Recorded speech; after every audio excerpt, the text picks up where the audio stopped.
My microwave clock is stuck at 5:55 for 6 days straight. Doesn't matter what time it actually is. The display always shows 5:55.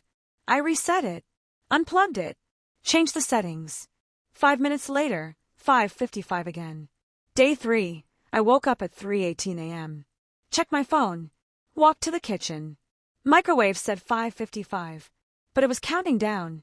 5:54, 5:53, 5:52, like a timer. I never set a timer. It reached 0. The microwave turned on. By itself, running empty for exactly 5 minutes. When it stopped, the door opened. Slowly. Nobody touched it. Day 5, same thing. 3:18 a.m. countdown starts. But this time, when it hits 0, there's something inside. A plate, with food still warm. I don't recognize the meal.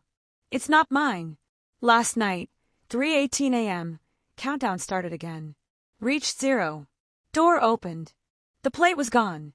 But there's a note inside, written on a napkin. It says, "Tomorrow you cook."